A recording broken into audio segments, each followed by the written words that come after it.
وفاقی وزیر شیخ رشید کا کہنا ہے کہ وزیر اعظم عمران خان کی قیادت میں مہنگائی کے جن کو بوتل میں بند کر لیں گے۔ ایک بیان میں شیخ رشید نے کہا کہ عمران خان کی مسائل پر پوری نظر ہے، ہمیں FATF، افغانستان اور ملک کے معاشی مسائل بھی دیکھنے ہیں۔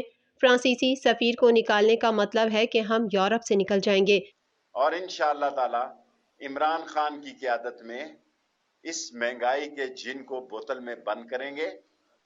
اور اگر کوئی یہ سمجھ رہا ہے کہ عمران خان ان مسائل پر اس کی نظر نہیں ہے تو اس کی پوری نظر ہے، اور تقریباً ہفتے میں 1-2 میٹنگز ہو رہی ہیں۔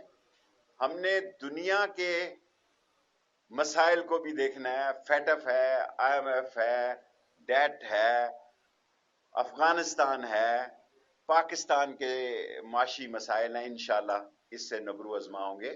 اور ہم اگر وہ فرانس کے ایمبیسڈر کا مطلب یہ ہے کہ ہم یورپی یونین سے آج کی دنیا میں اپنے تعلقات کشیدہ کر لیں، ہم عاشق رسول ہیں۔ ختم نبوت کا اگر مجھ سے بڑا کوئی سپاہی ہے۔ انہوں نے کہا کہ PDM ہو یا TLP، قانون کے دائرے میں احتجاج کریں تو کچھ نہیں کہا جائے گا۔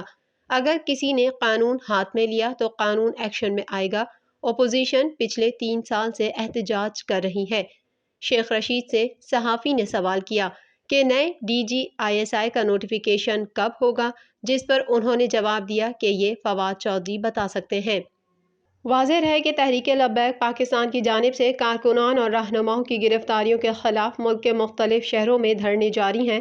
کالعدم تنظیم نے لاہور کے چوک یتیم خانہ کے قریب دھرنا دے رکھا ہے، اور جبکہ لاہور میں پنجاب حکومت کی جانب سے بھی ممکنہ خراب صورتحال کے پیش نظر ہائی الرٹ جاری کر دیا گیا ہے۔ شہر کے داخلی و خارجی راستوں پر سیکیورٹی الرٹ کر دی گئی ہے، اور کسی بھی ناخوشگوار صورتحال سے نمٹنے کے لیے پنجاب پولیس کی بھاری نفری دھرنے کے چاروں اطراف موجود ہے۔